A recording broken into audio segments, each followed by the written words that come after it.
So those of you who've been along with us thus far in this series know we've been exploring the concept of an organized and sequential approach to cello learning and teaching. So far we've discussed using this idea for developing a logical progression of exercises, scales, and etudes in our teaching. And today we'll look at the same concept of sequential teaching as it relates to repertoire. We'll take a look at some repertoire syllabi, those graded lists of possible pieces from which to choose, and then we'll listen to about 10 pieces that are not often taught or played, but might be great for an intermediate level student. Before we discuss some of the repertoire lists that are available, I want to talk about some basic principles for selecting and teaching repertoire. One of my core beliefs regarding repertoire is that pieces should be chosen that are easier than the technical level a student has reached. In other words, if students have not played in thumb position, they probably shouldn't be playing the Boccherini Concerto. And if they haven't done Lee and Duport etudes that explore late classical and early romantic phrasing, they probably shouldn't be playing Beethoven sonatas. I will say as a caveat that sometimes in specific situations, a teacher will want to choose a challenge piece, even if the student has not encountered all the technique involved. A good example for me is the Saint-Saëns Cello Concerto. This piece has numerous challenges that a student has probably not come across yet. For example, a student will probably not have played artificial harmonics before encountering them in the third movement.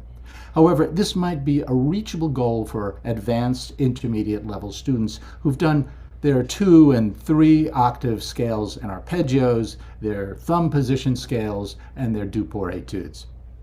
The knowledgeable teacher must be familiar with a large amount of repertoire in order to pick the right pieces for students to play. It's important to be able to be sensitive and psych out a student's playing ability and what they might enjoy playing and what they might benefit from learning to choose the right piece for them.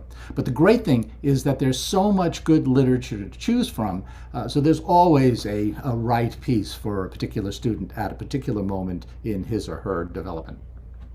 Another one of my basic principles is that when students start a piece, they should be able to finish playing the entire piece, not just 1 or 2 movements. Learning just part of a piece is not really learning the piece. The teachers are responsible for setting standards that prevent this from happening. And this is part of the self-discipline that students need to internalize. When they start a project, they need to finish it. By the way, my personal bête noire is the famous Haydn C major concerto. Although the first movement is relatively easy to play, many teachers let their students play this piece before they're really ready. I used to cringe when students would come into auditions at USC with the first movement of the Haydn. While it's technically not too difficult, most students have no idea about playing in classical style with classical phrasing and sound. And often I could tell that they really weren't ready to play the difficult third movement. There are many other pieces that would be more appropriate if the student is not yet ready to really play the full Haydn, all 3 movements. If the music is too difficult for them to play, then students become totally focused on the technique and can't think of the musical issues of phrasing, sound, or style. I'd much rather hear a student play a simpler piece, but with good intonation, good phrasing, appropriate sound, etc., rather than something more difficult that they're not really ready for.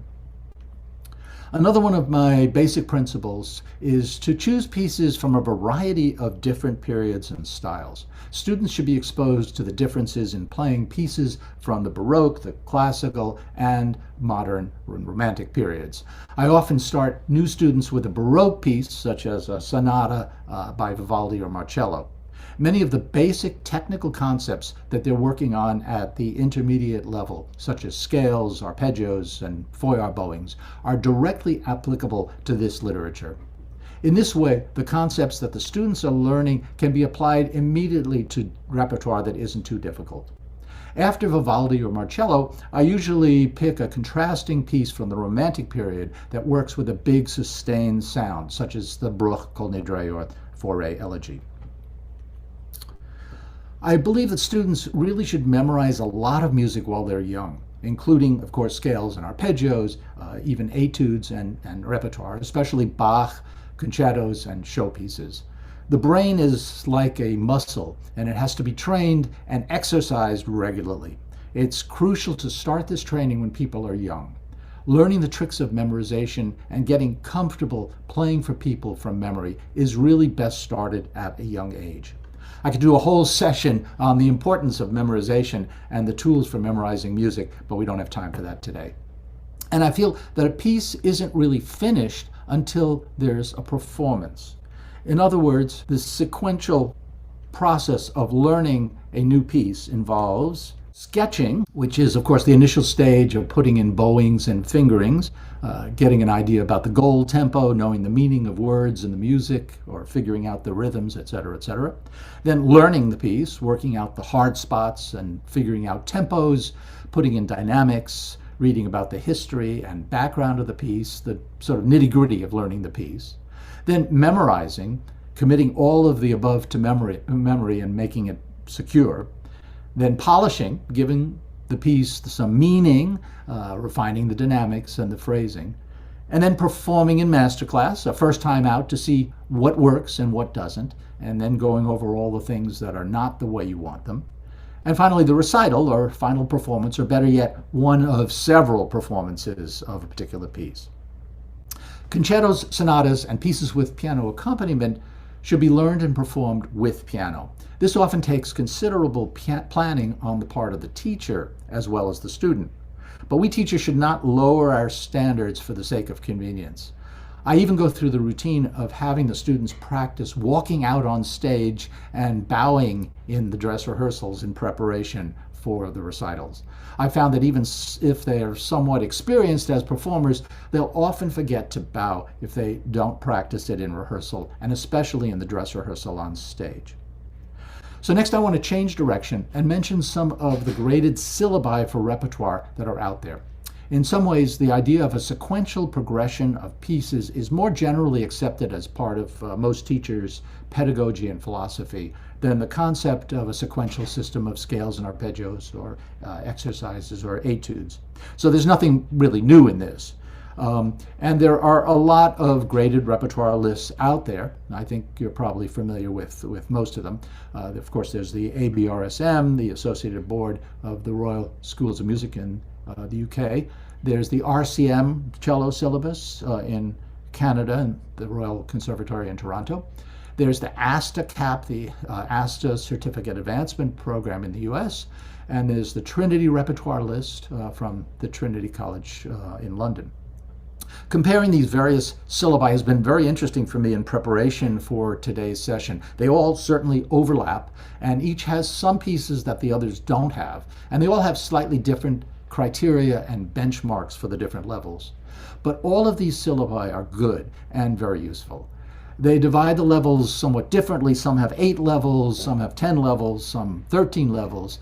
We really don't have time to take a deep dive into the similarities and differences, but I did want to mention 2 other lists which may be less familiar to you. So first of all, the Internet Cello Society graded list is one of them. This is a list compiled by John Michel back in the 1990s. I think that this is perhaps the best overall syllabus in some ways. Of course, the Internet Cello Society no longer really exists. It was melded into Cello Bello, which itself was recently melded into Chamber Music America. But the repertoire list compiled by cellist John Michel is still up on the internet. By the way, it's interesting to note that the Haydn C major concerto, My Bête Noire, is listed after the Popper Hungarian Rhapsody, the Saint-Saëns Concerto, and the Boccherini concertos, all of which should be played really before approaching the Haydn. The list there includes about 35 other concertos that might be played before attempting the difficulties of the Haydn. The ICS list is organized by method books, unaccompanied cello solos, sonatas, concertos, showpieces, etc. What's also very good about this syllabus is that they described in great detail the definition of each level. And the other one I wanted to mention is brand new. The date on their website is actually 2026, but it has a lot of potential, especially for more contemporary kind of pieces. This is the Cello Repertoire Initiative. And they have 9 levels in their organization. They have categories for cello duets, ensembles, and cello with orchestra. And you can search by composer or technical focus or composition year, etc. And they also have databases for women composers, non-binary composers, black composers, and indigenous composers, if you're looking for any of those kind of pieces. Right now, they don't have a lot of traditional pieces that might be listed in the other various catalogs that I mentioned, but it might really be a great resource for the future and very easy to use. So at this point, I want to change gears completely and look at some of the out-of-the-way repertoire that you've suggested for this session. As you know, a few weeks ago, I asked for your ideas about intermediate level repertoire that's not as well known or taught as frequently. And so I collected your ideas, and we have about 10 videos to present and about 30 minutes of music with those videos. But for some of those pieces, I've had to do major cuts so that all of the pieces are about 3 minutes or less, just sort of a sampling, kind of a Reader's Digest approach here. I do want to thank Eric Edberg, who's been so helpful in putting this together, and he's going to actually run the video. I've asked the person who suggested each of these pieces to say a few words about them. And so let's start with Josh and his first piece, which is the Caprice by Arnold Trowell, officially a grade 4 ABRSM piece. Josh? Hi everyone. So I'm a sucker for new publications, and Shot Edition have bringing out gradually this Cellissimo series over the last couple of years, which has lots and lots of things from their archives, including lots of pieces by cellist composers, including Trowell, and this one is found in a volume called The Entertainer, and it's a perfect perpetual motion piece with a nice contrasting lyrical section, so great for developing faster playing, off the string strokes, those kinds of things, and a nice first foray into B minor, which is always a good thing. It's very appealing, catchy piano introduction, and I think it's very valuable.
So that was the Caprice by Arnold Trowell, and the performer there was Ayla Brahimi, and that was, of course, just the A section and a little bit of the B section. So as I said, we have to kind of cut to fit in here. So the next piece that we're going to do is by Harold Burston. It's called Spanish Fire. It's an RCM grade 5 piece. And I first heard this in a recital that my granddaughter played in Toronto at the Royal Conservatory and thought it was quite cute. The performer here was at the RCM, not in that recital that I heard, but it was at the RCM, and it doesn't say the name probably because of the age of the person. Harold Burston, the composer, studied cello and piano in his native Winnipeg before studying cello in college with Claude Kennison and Eric Wilson. He graduated with a degree in cello performance from the University of British Columbia, and he plays in the Vancouver Symphony Orchestra and the Vancouver Opera Orchestra.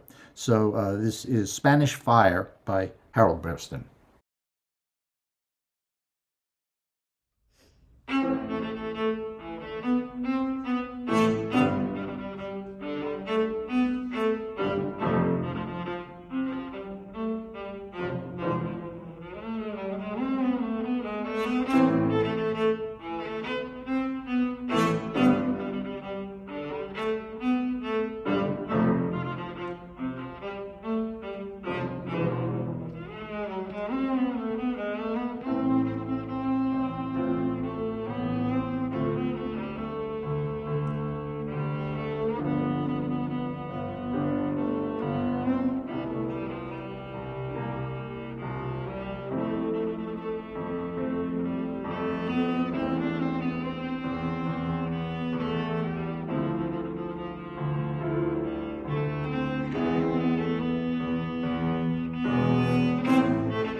I think, Josh, you're next.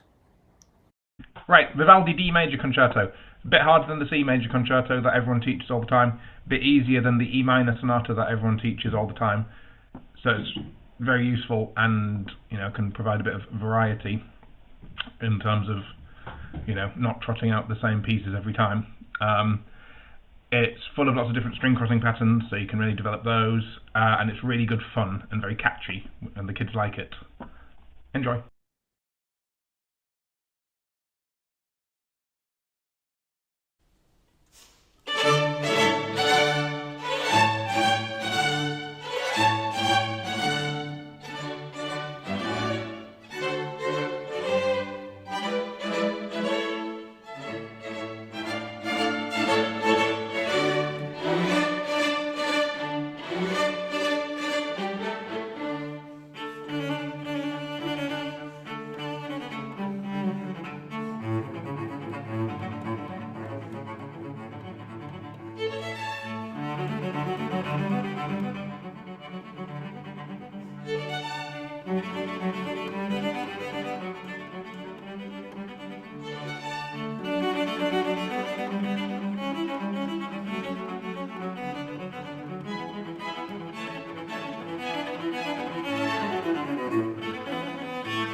So I'll just interject that, of course, that was just part of the first movement, and the performer was from the Academy of Chamber Music Performance, the Youth Orchestra in Sydney, Australia.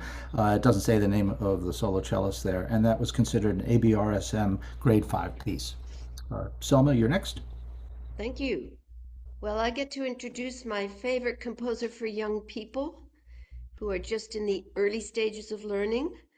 His name is Rudolf Matz. For those of you who know me, you know I've used his material for about 30 years. I'm a great believer in it. He always introduces positions with related studies. So he starts in fourth position. That's his favorite place to start young people. And then he works them down to first position and joins them up. So it's very different from other beginning manuals. And these pieces are intimately connected to the way he presents the etudes. It's one package. So I love the lyrical suite, sketches rather. The rondino is a catchy melody. It's in D major, so it's easy for kids to finger it and to hear it because there's lots of open A strings and open D strings. And it has a great little theme. I find that catchy tunes are what keep kids learning a piece day after day. They have to go out whistling the tune. The hornet is the very last movement, and I use it to teach off the string bowings. It's got a rapid semiquaver consistent pattern all the way through, but the left hand is really simple. So it's great to practice it as a simple détaché first, and then introduce the rapid boy.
So the performer there was Stephen Feldman, the cellist.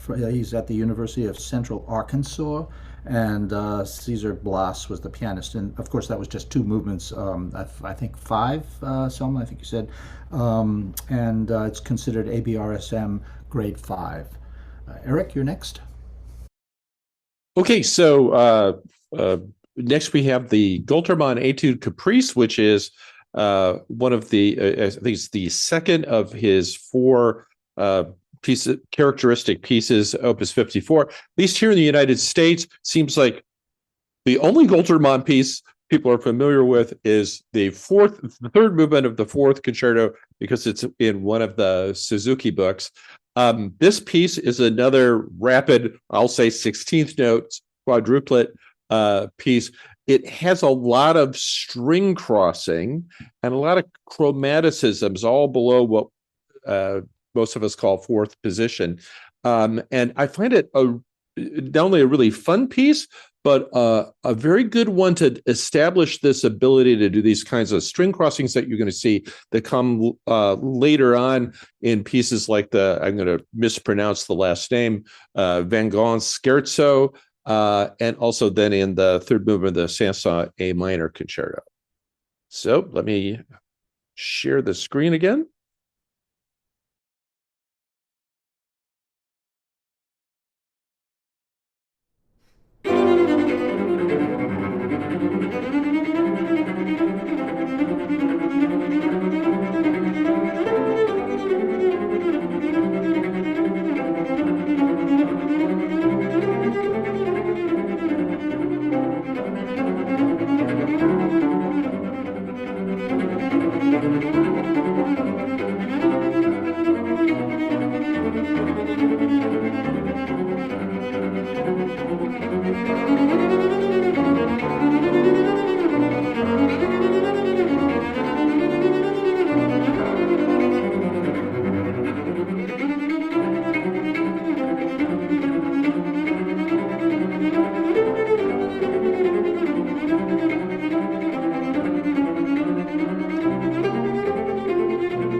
Once again, I'm sorry that we can only present a little portion of this, but hopefully this will entice you to take a look at the music and perhaps watch some of the other videos of this. She did a lovely performance there. That was, by the way, a level 5 in ASTA, but level 8 in the RCM syllabus, and the Internet Cello Society is level 5 or 6. And of course, that was just the A and B section. So Josh, you're next with Braval. So similarly to what Eric just said about Golterman, I think a lot of the time people only know about the C major Breville Sonata, which is in Suzuki Book 4 and elsewhere. It seems he wrote quite a lot, actually. There's quite a lot on my MSLP. This particular concertino was a lockdown discovery. I'm a sucker for a bargain, and Presto Music, one of the sheet music shops in the UK, kind of rotate different publishers on 25% off.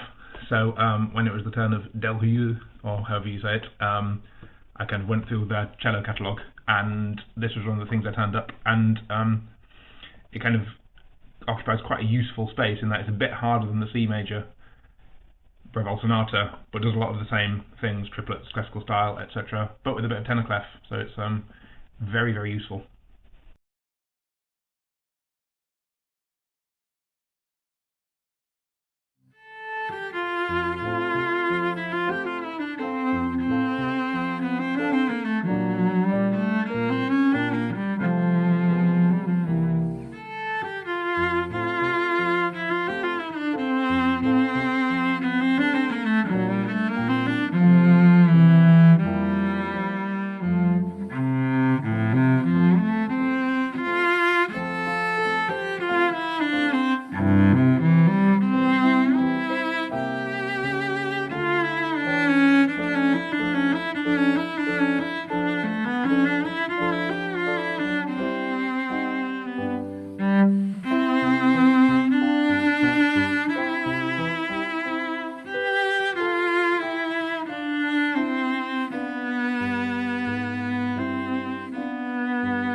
So that's considered a grade 6 piece, ABRSM, and of course, again, a cut. The cellist there, I couldn't find his name. He's from what's called Cellopedia, and if you're on Facebook, you'll see a lot of his posts there. But when I went to the website of Cellopedia, I couldn't actually find his name. So if anybody knows who the cellist is, please let us know. It's Next, Maxim Kozlov. okay, thank you. And I guess Selma's next with some more Mott's. I am. This is one of my favorite pieces. It's actually, I used this before the lyrical sketches. The lyrical sketches are more advanced, but this is a nice suite to introduce the form to young beginners who are comfortable in fourth position. That's a caveat. You have to be comfortable in fourth position. It has a nice, again, a nice catchy tune. The first movement has some double stops. I call them trouble stops for my kids, but it introduces them in a nice way in either first position or fourth position, not too complicated, and it has a lovely flourish at the end.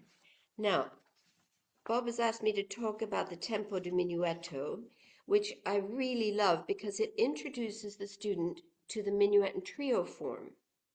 The minuet is not difficult, but the trio is consistent détaché triplets, and it's più mosso, so there's a little bit of a challenge in this movement, but I found that most of my students rise to it. So let's hear it.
So the cellist there again was Stephen Feldman from the University of Central Arkansas, and Cesar Glass was the pianist. And next is the Mendelssohn Concerto, Selma. Yes, I always get a rise out of people when I ask them if they know the Mendelssohn Cello Concerto. Of course, there isn't one by Felix, but there is one by Ludwig. And this was one of the first pieces I ever learned when I started the cello. It's not easy, but it's a challenging little romantic concerto by a German composer. And he presents the classical concerto form. You have the first and second theme, and then you have a development, and it gets a bit challenging, a bit virtuosic in the development, and then it finishes up very nicely with a flourish. And then there's a second and third movement. I quite like the second. I let students learn I quite like the third. I let them learn the second movement on their own. I don't spend a lot of time on that. I think you can get better second movements in Romberg sonatas. So let's hear a bit of the first movement.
So sorry about the cut in the middle there. Of course, for a time we had to make some cuts there. The performer was Amy Y, and she is listed as being 8 years old.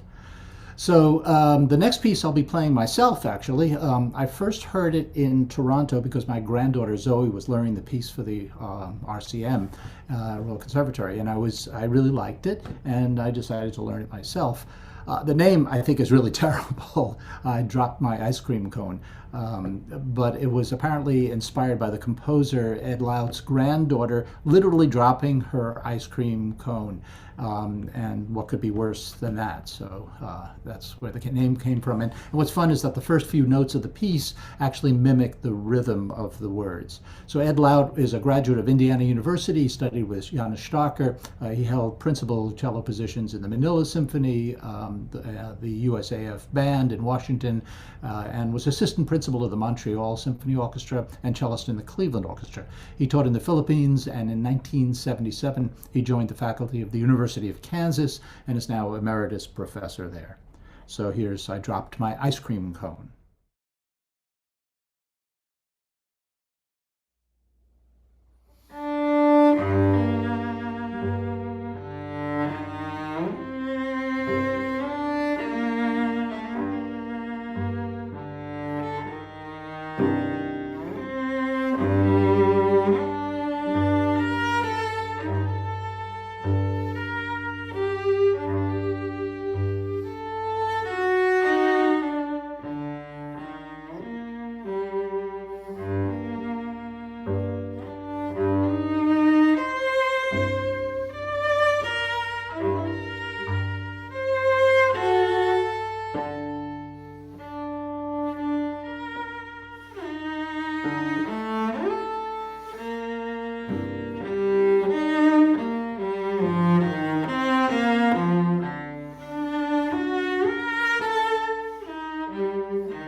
So that is considered a grade 8 piece, and all of these pieces, all the music is available through the internet and through music stores and through the various graded syllabi. So finally, our last piece today is by Henze, the Serenade, and Eric, take it away. And little did I think that there would be a Hans Werner Henze piece that would be accessible for kind of high-level, intermediate, and lower-level advanced students. But his 9-movement Serenade was written when he was just 23 in 1949. It's 9 short character pieces that were written as incidental music for a play. They almost all have a strong underlying pulse, although not always a regular meter. Most, I'd say 90% of the piece is 4th position and below. And most of the movements have very little or no dynamic markings. And so in the video that you're about to see, I play about the first half of the first movement, Adagio Rubato, that has no dynamic marking other than one diminuendo towards the end. And I'm going to play it in 2 different ways, kind of example of how students can take a piece and find their own interpretation for it. And then I play excerpt of another one of the movements, and I forget which numbers, and then a whole playing of yet another movement. So let's hear that. I and my students have had just a blast with this piece.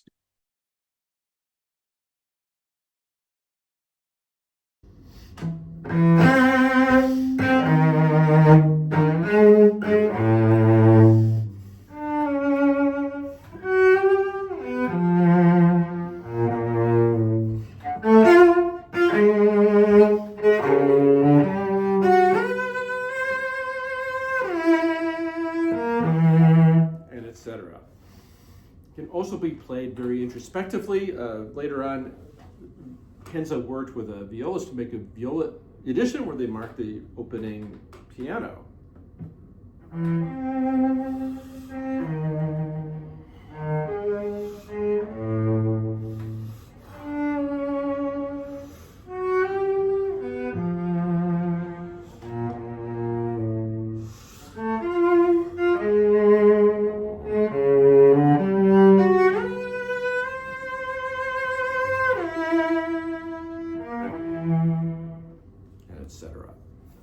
The third movement of the 8 is a pastoral in 6/8, beautiful lilting melody.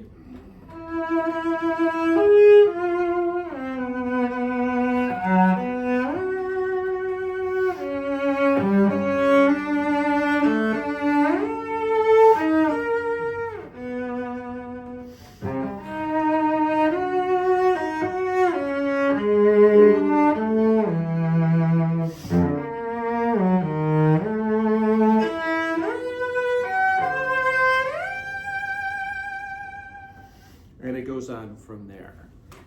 Finally, last but not least, fifth movement of the 8, vivace, marked forte.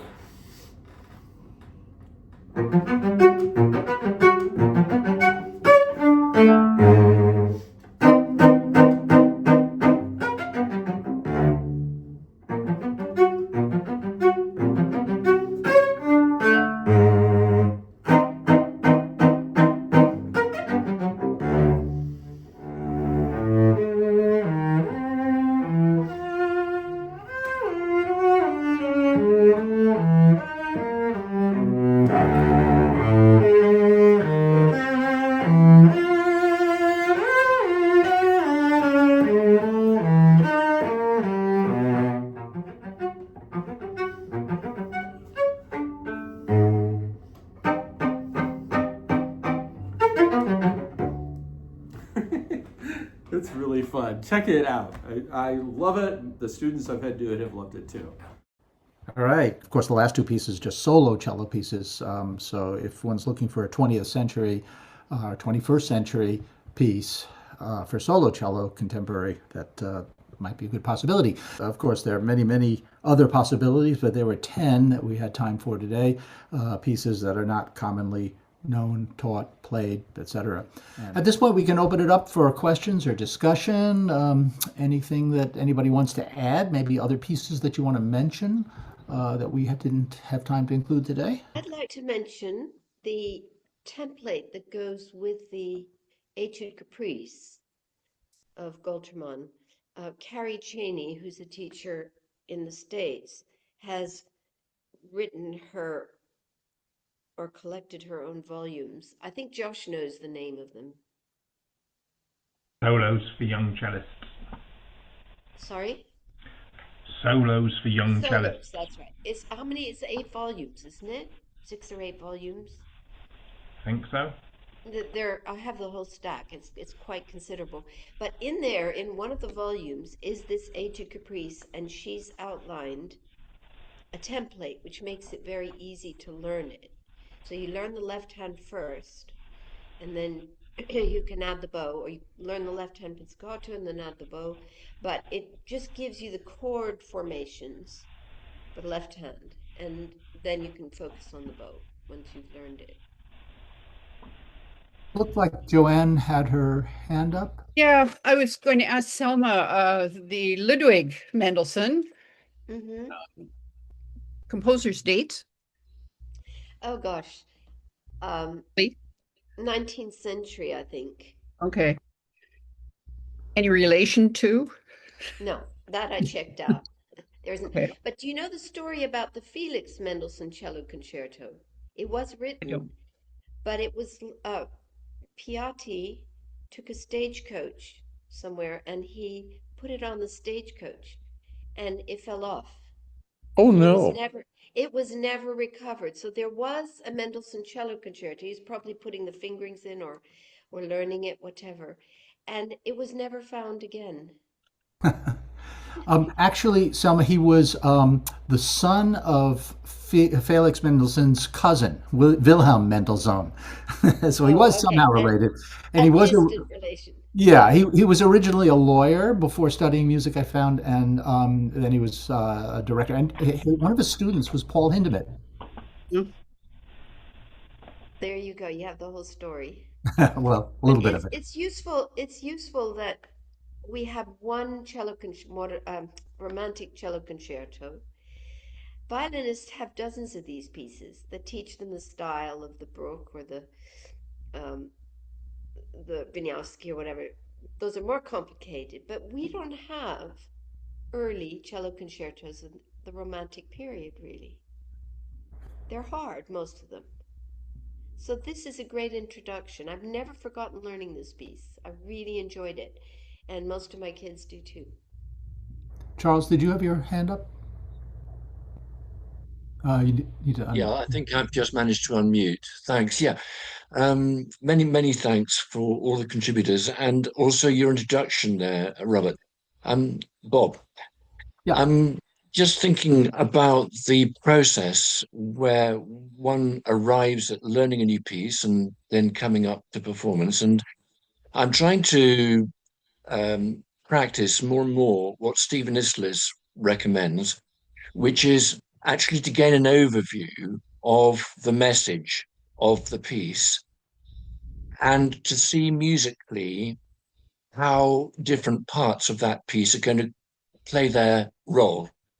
Rather than pitching in with the sketching, I think this is a pre-sketch process, and maybe we take it for granted, but it's easy to miss out. And just to get into the technical stuff and to think that thereby you've introduced yourself musically in the best way to what your finished product wants to be. So I just sort of mention that. Yeah, I think that's great. I think it's almost taken for granted that a student is going to have listened to a recording or that his teacher play it to get an idea of the piece before he's actually starting it. I was thinking in terms of the process of actually learning the piece, but yes, that's a great point. Yeah, I mean, I think Stephen would also say harmonically, it's good to see the structure, so that when it changes, it can make that sense. Mhm. I'm also noting that a lot of the pieces that were played today, they didn't have much of a bar's rest for the cellist in the whole piece. And I think that the beginning and ending of phrases is such a key way for expression. So I'd be on the lookout for that sort of piece as well as the motu perpetuo pieces. Okay, great. Do you have any suggestions of pieces like that? Mm, yes, you have me there, and I must get better prepared. That's fine. If you want, you can add it in later to the chat or send us an email, and we can include it then as part of the website. There are just so many, but I think that the beginning and ending with bow of the string or remaining on the string and how that's achieved will be so telling for this sort of intermediate player. Great. Let's see. Looks like Marianne. I just have a quick question. Thank you for those lovely ideas and the lovely repertoire. It's great to hear and see and hear about it. I'm just wondering, did I miss the RV number of the Vivaldi D major? It's 403. Sorry? 403. 403. Thank you very much. I've got a volume of 6 concertos, but it's not in that. There's a lovely B minor one, which is more challenging in the Walfish edition. Mm-hmm. I found it on at the website of a bloke called I think it's Yuri Leonovich. Oh, he's here in South Carolina, actually. Well, he's made his own edition of all sorts of stuff. Yeah, he's fantastic. And yeah, it's a job for a rainy day to kind of go through more of it. But yeah, I like this D major one very much. I was going to say that maybe one sort of like category of teaching repertoire that we've not really mentioned or suggested anything from that could be its own presentation probably is duets. Oh yeah. Both teacher and pupil, and also organising, two pupils. That's always helpful, and especially if a pupil's a bit stuck or you can't quite find the right piece, it can be a good kind of sidestep, I find. Yeah. Great. At all levels. I think you just proposed a new session, Selma. Well, there's Duport and Romberg, and the famous E minor Romberg is actually, there is an edition with continuo, Hmm. cellos, the teacher and the student. And I just found the G major Romberg that way too, and the C major too. So that's a good way to introduce Romberg, because if the kids don't have a chance to play with piano as they're learning it, they don't hear the bass line, right? And it's important for kids when they're learning things to hear the harmony, hear And the, that, of course, brings us to your version of the Bach, all the Bach suites with the yeah, second cello part. Yeah. yeah. So there's that, and there are Duport sonatas, I think, for two cellos, aren't there, Josh? I think Yes, so. the famous 21 etudes, there's a second cello part that Yeah. is But they're available. also just sonatas. I Mhm. remember when we had Anna Bilsma visit us, he taught a two cello Duport sonata, which was lovely, really worth looking into. This is a huge topic you've bit off, Bob. Yeah. Any other thoughts or questions or suggestions? I'll I'm just say about the bass lines that one thing I like about using an iPad is that I have the piano parts for everything on there, and then I can play the bass line of the piano part for just about everything. And of course, there are a lot of pieces where people have made nice arrangements for the teacher to or somebody to accompany a cello piece, but just for the entire Suzuki repertoire, it's quite easy to do just the bass line, and it is very helpful for the student to have a sense Absolutely. of what's going on. Yeah. Yeah. I teach the Haydn C, where I've done a reduction of the whole three movements, Oh, where great. I have the bass line for the and then the cello solo. And so when I play that with students, they don't have to feel so lonely. It's difficult to play that by yourself. Ryan, I think you had another Yeah, question. I'm just wondering, a number of these pieces were kind of grade 4, grade 5, not too many later ones into grade 6, 8, 9, whatever. Are you doing another session of kind of slightly more advanced? Hadn't planned on it, but there's another idea for Selma. Yeah, what kind of leading into the major concertos? Yeah, sure. I'll tell you where there's a very nice list. Do you have Pleath's book called Cello? Right. Uh, Yes, Joanne? I think I do. Yeah. In there, he lists about, I don't know, 20, 30, what he calls study concertos, Uh-huh. which can precede the Yeah. chansons and One of the things I was going to include today, but cut it out because we had too many other pieces, was when I teach the Schumann concerto, I always have the students do the Davidoff A minor first. very good. Because it's so similar, and if you listen to that, it's just amazing, and the technical similarities, but also just the shape of the melodies and things like that. Um, Yeah. well, Those there's four so much Davidoff more. concertos are wonderful. Yeah, they are, and Yeah. not played enough. And the second Popper concertos, really worth learning. And there are four Goltermann concertos. I think there are 10 in all. Josh and I found eventually 8 or 10. But the B minor Goltermann is a great choice to take a pupil between intermediate and advanced concertos. It's difficult, the B minor, but not impossible. I do that. I teach that a lot now. Well, unless there are any other burning comments or questions, we've probably gone over our time as usual, but I just want to mention that next time will be the last in this series, and we'll sort of sum up our explorations with some generalizations about string teaching and specifically about what makes for a successful studio teacher. And then we'll conclude with a sort of self-examination checklist to help us become better teachers and things to think about, questions to ask ourselves in order to improve what we're doing. So that'll be our last session next time, and I think it's 2 weeks. Okay, how Joanne, do did we you have a receive the question? transcript? I'm sorry? Yeah. How do we receive the transcript of today? Well, there'll be the video again posted on the website from the British Cello Society. So the Uh, video of today's session. I don't have that, so maybe somebody Oh. can. Joanne, don't worry. Everybody who's signed up for these sessions gets a follow-up email. Great. Okay, and is there any access to the previous Yes, you can things? see Because all of I them. sort of stumbled on this one today. It's the first one I've attended. Well, thanks for being there. Yeah, all of the sessions are on the British Cello Society website with some links to various things, and the PDF actually as a separate PDF of the PowerPoint. Okay, well, thank you all for being here, and look forward to Bob, seeing I'd you like next to time. just say a word of thanks to you for creating such an engaging session. I mean, they get better and better and better and better and better as we go along. And so I really look forward to the summation, which is next, when is it? 15th of February, I think. I think in 2 weeks, yeah. In 2 weeks, yeah. Yeah.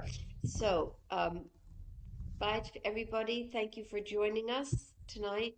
And let's give Bob a hand. I think this was really a splendid session. Thank you. Appreciate it. Thank you.